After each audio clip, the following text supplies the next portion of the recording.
Security's hand on her shoulder. Pulling back. The girl reaching forward, tears streaming. 20,000 people holding their breath. Then Elvis stops singing. Mid-phrase. The band stumbles. Silence crashes down like a wave. He drops the microphone. Steps to the edge. And what happens next, nobody in that arena will ever forget. This is Memphis, 1974. Mid-July heat turning the Coliseum into a furnace. Elvis is 45 minutes into his set when it happens. The girl is 17. Front row. Her name is Sarah Mitchell. She's been standing there since the doors opened 6 hours ago, hands pressed against the barrier, mascara already running before the show even started. Her mother died 3 weeks ago. Cancer. 42 years old. Gone in 8 months. Sarah spent her last dollar on this ticket. Her mother's last wish was for her to see Elvis. She promised at the hospital bed she would go, she would sing along, she would live. Now she's here and the grief is crushing her chest and Elvis is 10 feet away singing. Can't help falling in love. And she can't breathe, can't think, can't do anything but reach. The security guard sees her leaning too far over the barrier. Protocol says pull her back. Keep the line. Protect the stage.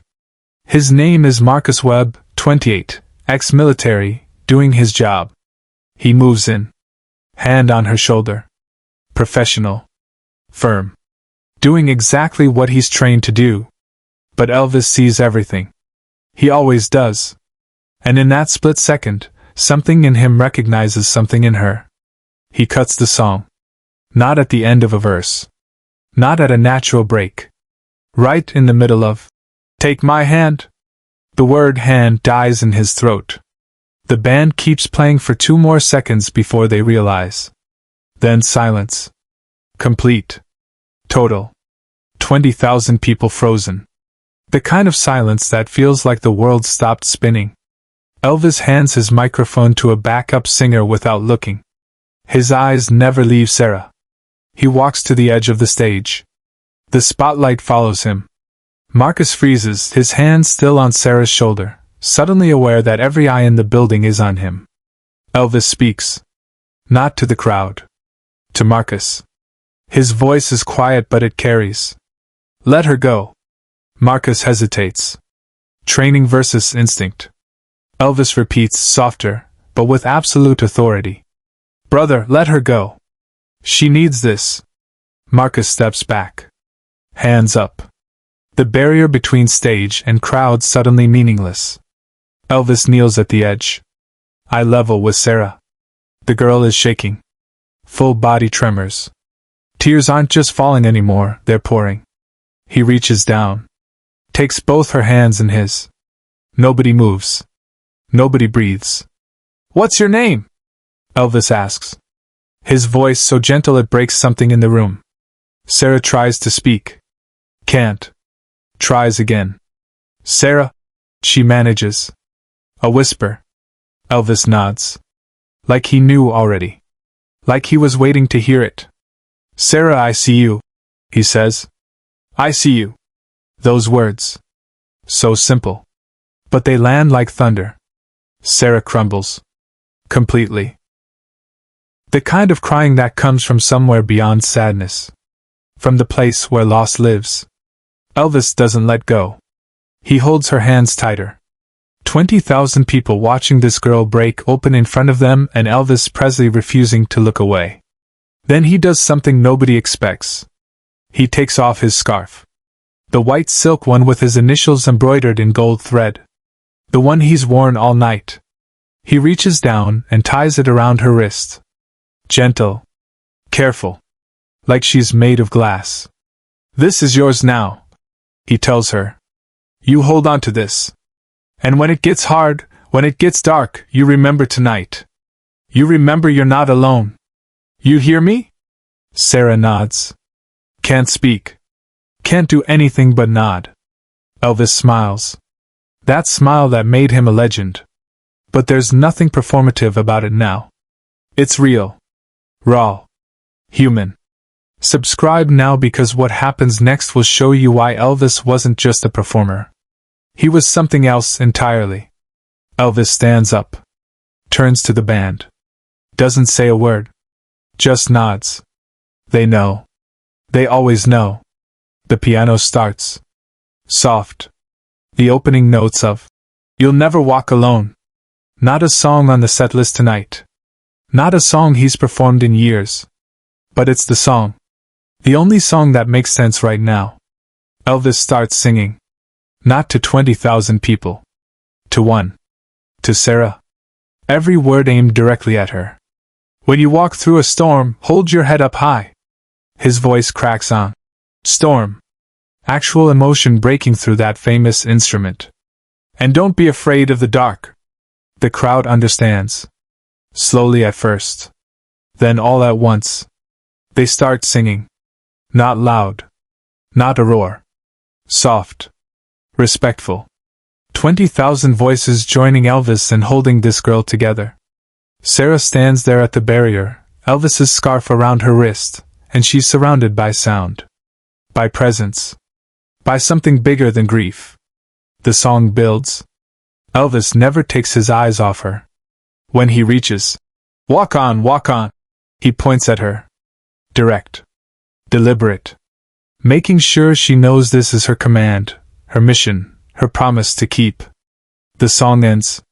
The silence that follows is different from before. This one is sacred. Elvis nods at Sarah one more time. She nods back. A contract signed without words. Then he picks up the microphone, turns to the crowd, and says, Memphis, you just witnessed something I'll remember for the rest of my life. And I hope you will too. The arena erupts. Not applause. Something deeper. Acknowledgement. Recognition. Elvis goes back to his set. Performs for another hour. But everyone knows what the real show was. But the story doesn't end there. What happens next shows you the kind of man Elvis really was. After the show, backstage, Elvis tells his manager he wants to meet Sarah. Security finds her. Still crying. Still clutching the scarf. They bring her back. Elvis is sitting alone in his dressing room, white jumpsuit unzipped, exhausted. When Sarah walks in, he stands. Offers her a chair. Sits across from her. No cameras. No press. Just two people. He asks about her mother. Sarah tells him everything. The diagnosis. The decline. The hospital. The promise. Elvis listens. Really listens. When she finishes, he's quiet for a long moment. Then he tells her about his mother. Gladys. How she died when he was 23. How that loss never really leaves you. How you learn to carry it. How some days it's heavy and some days it's lighter, but it's always there. He tells Sarah about the night his mother passed. How he was in the army, stationed in Texas. How they called him home but he was too late. How he walked into that hospital room and she was already gone. How he collapsed on the floor and couldn't get up for hours. How his father had to physically lift him. How for months afterward, he'd wake up thinking he heard her voice calling his name. How even now, 17 years later, he still reaches for the phone sometimes to call her before he remembers. People think because you're famous, because you have money, because you have success, that grief is somehow easier, Elvis says. But pain doesn't care about your bank account. Loss doesn't respect your achievements. When someone you love dies, you're just another human being trying to figure out how to keep breathing. Sarah asks him how he does it. How he gets on stage every night. How he smiles. How he performs. Elvis looks at her for a long moment. I do it because they did, he says. My mama worked herself to the bone so I could have a better life. Your mama fought cancer for 8 months so you could have more time with her. They fought. So we fight. We honor them by not giving up. By showing up. By living so hard and so full that their sacrifice meant something. He pauses. Wipes his own eyes. The man who just performed for 20,000 people is sitting here crying with a 17-year-old girl he just met. And some nights, he continues, I get on that stage and I don't feel like performing. I'm tired. I'm hurting. I'm missing her. But then I see someone like you in the crowd. Someone who needs the music. Someone who needs to feel less alone. And I remember why I do this. Not for the fame. Not for the money. For that connection. For those moments when the music reaches into someone's chest and reminds them they're still alive. But here's what I learned, Elvis says. Your mom isn't gone. Not really. She's in you. Every choice you make, every moment you live, that's her legacy. You promised her you'd come here tonight. You kept that promise. That's love. That's how you honor her. By living. By showing up. By not giving up. Sarah asks if it gets easier. Elvis is honest. No, he says. It gets different. You get stronger. The love doesn't fade. The pain just learns to coexist with joy. And that's okay. That's being human. Before she leaves, Elvis gives her something else. A small golden cross on a chain. Not expensive. Not flashy. Just simple. I want you to have this, he says. Wear it when you need strength. And know that somewhere I'm pulling for you. Sarah takes it. Puts it on right there. Elvis hugs her. A real hug. Not a celebrity meeting a fan. Two humans sharing grief. When she walks out of that dressing room, she's different. Not healed. But held. Seen. Understood. Share this story with someone who needs to remember that kindness still exists. Subscribe and let's keep these moments alive. 20 years later, Sarah Mitchell is 42. The same age her mother was when she died. She's a grief counselor now. Works with families facing terminal illness. She wears that golden cross every day. The scarf is framed in her office. Patients ask about it. She tells them the story. Every time. She tells them about the night a man who could have ignored her, who had every right to keep performing, who owed her nothing, stopped everything to see her. To really see her. She tells them about the promise she made that night. To live. To show up. To not give up. And she tells them that if Elvis Presley could stop a show for one grieving girl, then surely they can find one more reason to keep going today. Elvis died 3 years after that concert. August 16, 1977. When Sarah heard the news, she went to her mother's grave. Brought flowers. Sat there for hours. And she told her mom about the night she kept her promise. About the man who made her feel less alone. About the scarf and the cross and the song. She cried. But it was different this time. Grief mixed with gratitude. Loss tangled with love. That night, she wrote Elvis a letter. Never sent it. Just wrote it. Thanked him for showing her that kindness isn't weakness. That stopping for one person matters. That seeing someone in pain and choosing to do something about it, that's power. Real power. The scarf and the cross. Two objects that cost Elvis nothing but meant everything to someone who had nothing left. That's his legacy. Not the gold records. Not the sold-out shows. Not the movies or the fame. The legacy is the moments he stopped. The times he broke protocol. The people he saw when everyone else looked away. Marcus Webb, the security guard, later said that night changed how he saw his job. He stopped seeing crowd control and started seeing people. He stayed with Elvis's security team until the end.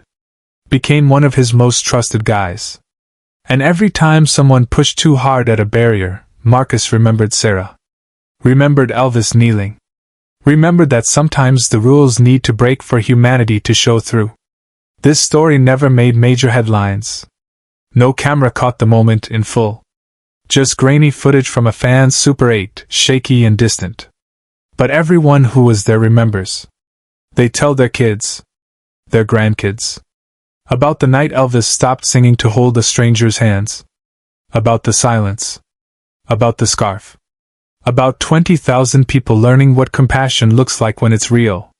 Sarah still does interviews sometimes. Local news. Podcasts. Grief support channels. She always says the same thing. Elvis gave me permission to feel everything. The pain. The love. The loss. He didn't try to fix me. He just saw me. And that was enough. That's the lesson. You don't have to fix people. You just have to see them. Show up. Stop. Listen. Break your own protocol when someone needs you to. Elvis knew that. Lived it. That night in Memphis, 1974, wasn't about a celebrity meeting a fan. It was about one human recognizing another's pain and refusing to let them carry it alone. That's power. That's legacy. That's why we still tell this story. Because in a world that tells us to keep moving, to stay professional, to maintain the barrier, Elvis reminds us that sometimes the most important thing you can do is stop everything and reach out your hand. If this story touched you, share it. Comment below and tell us about a time someone saw you when you needed it most.